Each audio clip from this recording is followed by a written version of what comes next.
अस्सलाम वालेकुम दोस्तों, रूहानी सीरीज़ के इस नए एपिसोड में आप सबका इस्तकबाल है।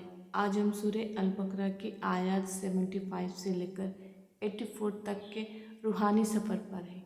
ये आयतें दिल को गहराई से झंझोड़ती हैं और हमें ये सिखाती हैं कि हक़ को जानकर भी उसे मुँह फेरना या अपने नफ्स के मुताबिक बदलने का अंजाम क्या होता है। आइए इस रूहानी सफ़र मुताला को शुरू करते हैं।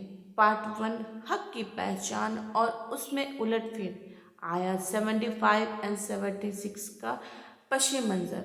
अल्लाह ताला मुसलमानों से मुखातिब होकर फरमाते हैं, क्या तुम ये उम्मीद रखते हो कि ये लोग तुम पर ईमान ले आएंगे, जबकि उनमें से एक गिरोह ऐसा था जो अल्लाह के कलाम सुनता, उसे अच्छी तरह समझता और फिर जानबूझकर उसमें उलट फेर कर देता था। जब ये लोग ईमान वालों से मिलते हैं तो कहते हैं कि हम ईमान ला चुके हैं, लेकिन जब आपस में अकेले मिलते हैं तो एक दूसरे से कहते हैं कि जो कुछ अल्लाह ने तुम्हें दिया है वो मुसलमानों को क्यों बताते हो, ताकि वो कल तुम्हारे रब के पास तुम्हारे खिलाफ दलील ला सकें। आयत 77 का पैगाम। अल्लाह फरमाते हैं कि क्या ये लोग नहीं जानते हैं कि ये जो कुछ छुपाते हैं और जो जाहिर करते हैं अल्लाह उस सब को खूब जानता है। रूहानी नुक्ता ये है कि हमारी कोई भी नीयत या छुपी हुई बात रब से पोशीदा नहीं रह सकती, क्योंकि हमारे इंटेंशंस को अल्लाह जानते हैं। पार्ट 2, ख्याली बातें और दुनियावी फ़ायदे। आयत 78 एंड 79।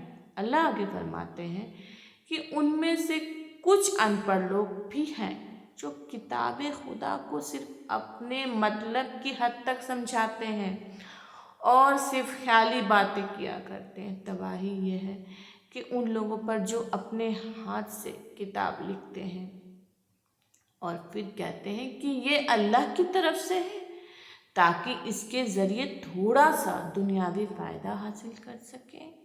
आयत 80 की हकीकत। ये लोग ये दावा करते हैं कि गिनती के चंद दिनों के सिवा दोज़ख की आग हमें छुएगी भी नहीं। अल्लाह रसूल से कहते हैं कि इनसे पूछो, क्या तुमने अल्लाह से कोई ऐसा अहद लिया था जिसके खिलाफ अल्लाह कभी नहीं जाएगा, या तुम बेसमझे बूझे अल्लाह पर ऐसे बातें थोप रहे हो जिनका कोई वजूद नहीं है। पार्ट 3, असली निजात, नेकी, ईमान का रास्ता। आयत 81 एंड 82। अल्लाह इनके दावों की हकीकत सामने लाते हुए फरमाते हैं, हाँ सच तो है ये है कि जिसने बुराई कमाई और उसके गुनाहों ने उससे चारों तरफ से घेर लिया, वही लोग दोज़खी हैं और उसी में हमेशा रहेंगे। और इसके बरअक्स, मतलब इसके अलग, जो लोग ईमान लाए और उन्होंने नेक अच्छे अमाल किए, वही लोग जन्नती हैं और हमेशा जन्नत में रहेंगे। रूहानियत का असली सबक ये है कि कामयाबी किसी ख्याली उम्मीद या दावा से नहीं, बल्कि सच्चे ईमान और नेक अमाल से मिलते हैं।